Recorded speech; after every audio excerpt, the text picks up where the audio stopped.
All right. The gate was 7 million. Attendance 17,741. Fight of the night, no shocker. Blades and Hokit. Performance of the night, Hokit and Ulberg. Who's got the first question? Hello.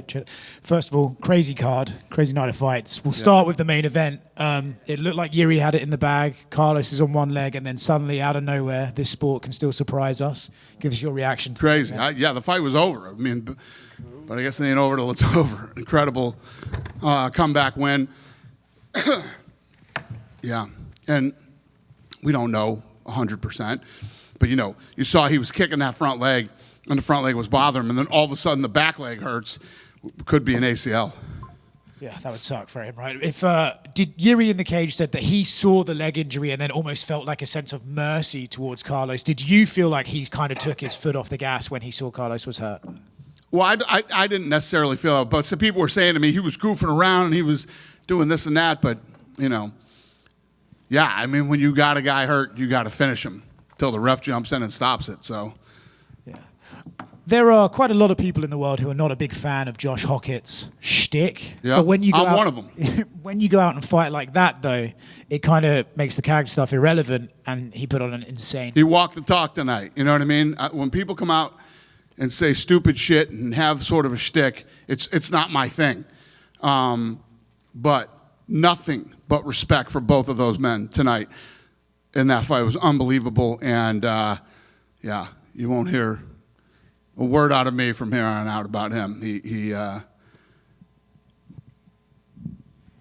I said, he walked the talk. So, can you explain how? It's one thing to have a shtick and act whatever, and it's another thing to go in and fight the number 5 ranked guy in the world who was a bad dude and do what he did to him tonight. And for heavyweights as well, like over 300 strikes for heavyweights is a crazy pace as well.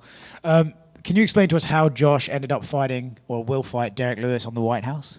So what's crazy is, organically, about an hour before that, the president said to me, "Why is Derrick Lewis not on the White House card?"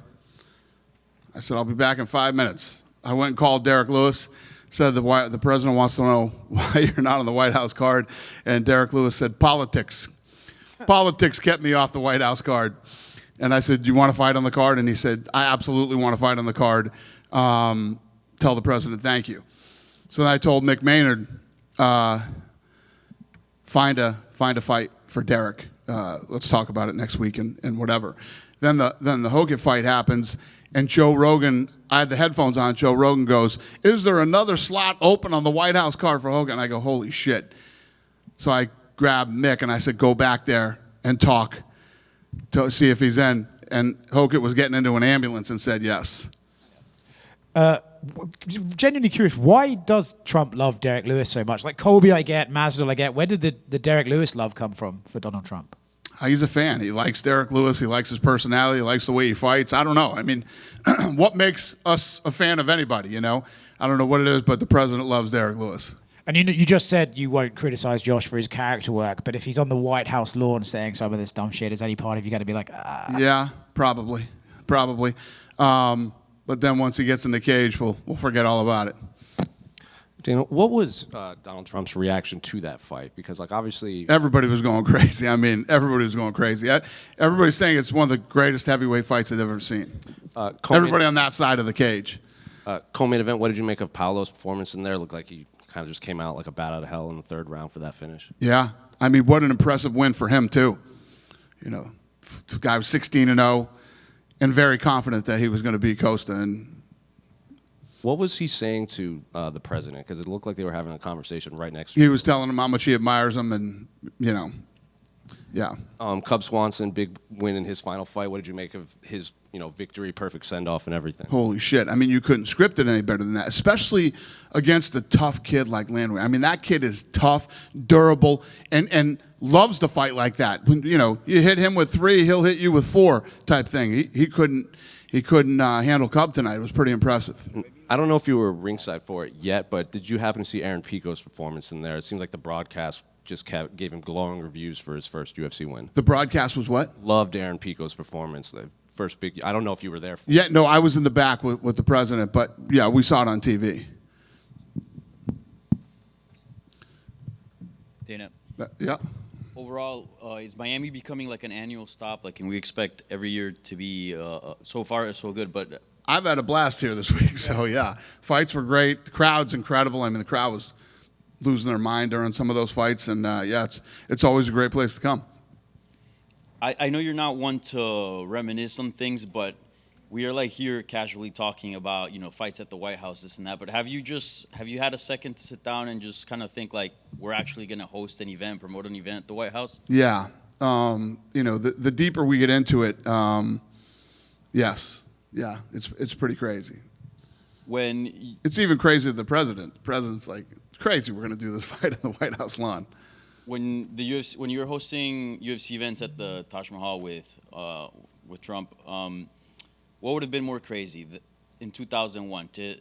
If somebody told you that Donald Trump was going to be president or that the UFC was going to go to the White House?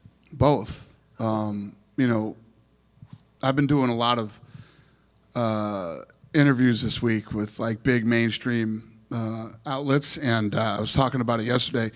They say, could you have ever imagined? Well, no. I mean, you don't ever. I had always believed in the brand and in the sport, and that I thought it could be big, but you don't think of stuff like that. I mean, we deal with world leaders all the time, rulers of countries, presidents, and all these different political figures from around the world. It's pretty crazy what the sport of fighting will get you in the middle of. And obviously, politics is very polarizing. Was there ever hesitancy or consideration of perhaps like, having an event at the White House and maybe a certain part of the fan base that is not lenient to those politics or the administration? Yeah, I don't think like that. It's not like I'm out here saying. I mean, even if you look at any of my speeches at the Republican convention, they're never political. I'm never talking about one side or the other side. This guy is a very good friend of mine, and that's it. Thank you. And he's a big fan of the sport. Hey, Dana, right here. You mentioned Josh Hokit getting put in the ambulance. We didn't get the chance to talk to him because he was transported. Do you have any medical They both update? got transported, yeah. Do you have any medical update? Are you concerned at all that he might have broke his hand or something that would force him out of the White House? That would absolutely suck, and believe me, I would have heard it already. Yeah, no. I haven't heard anything bad. I don't think we've heard anything good yet either. So Okay. You announced on the broadcast tonight that I think everybody thought it was inevitable at some point, but Gable Stevenson is on your roster now, debuting at International Fight Week. What do you think the ceiling is for him? I guess, how do you handle him, right? He's a hot prospect. Do you kind of take it step by step? Is he somebody you think can move up the ladder pretty quickly? What do you kind of see the path being? yeah, I think you get him in the UFC. Everybody has those UFC jitters when they first get here. You give them a fight that there's no easy fights here, but we'll see how he does. No opponent for him yet? No. One other one. Conor McGregor, anything new with him? Same old. Yep. Okay. Thanks. Thank you. Dana over here. Yep. Speaking of Conor Ben fought today. He won a unanimous decision. Did you get a chance to check out his performance? Yeah, I watched the fight. What'd you think of it? Yeah, I think he dominated.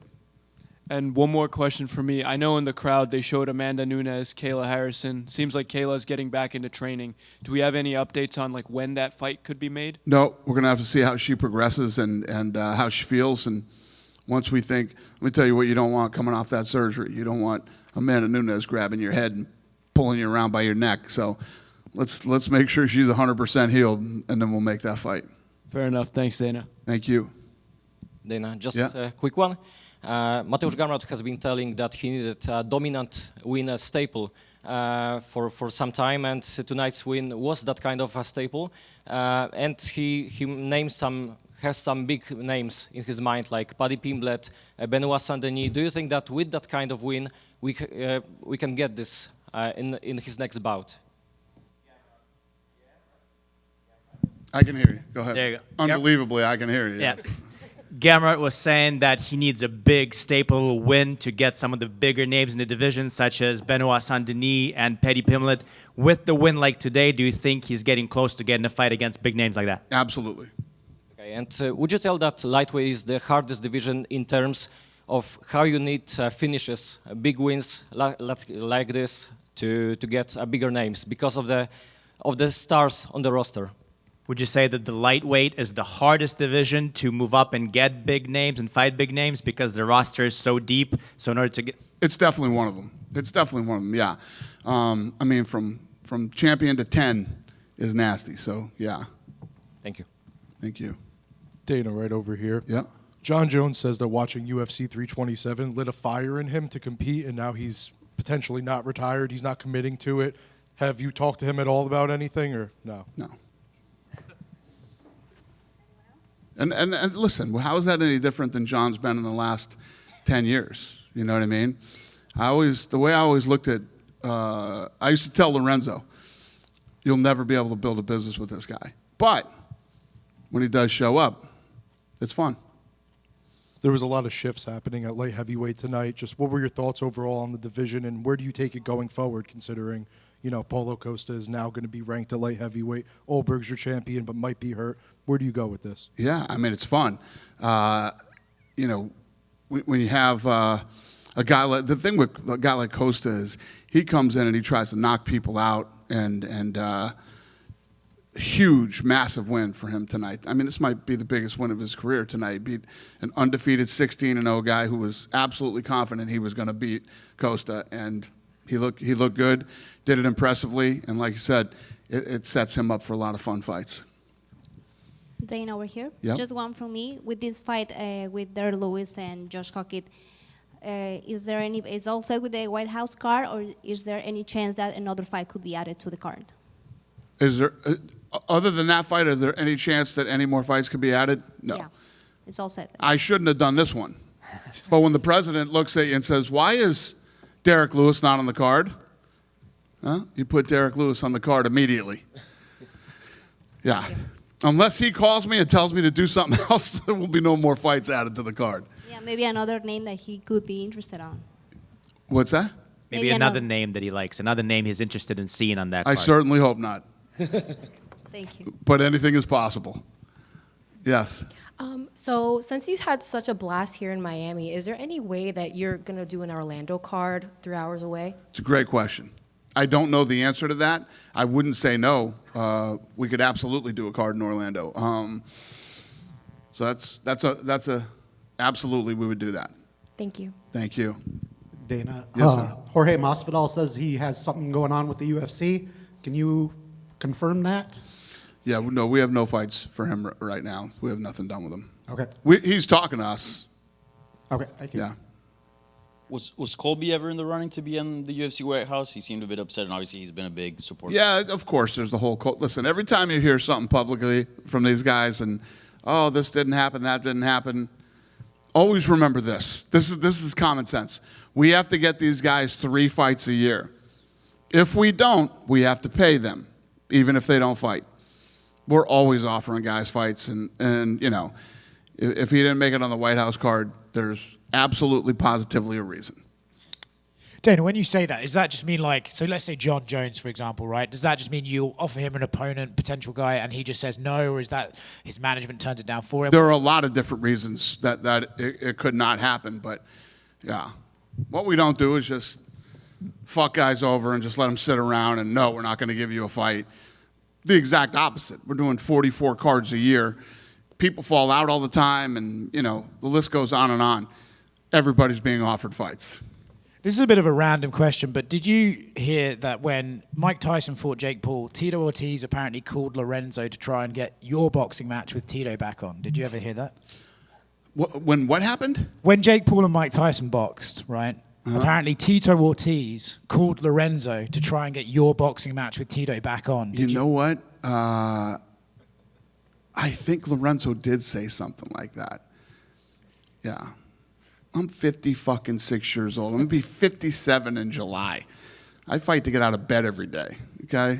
But, yeah. I vaguely remember something like that. I think so.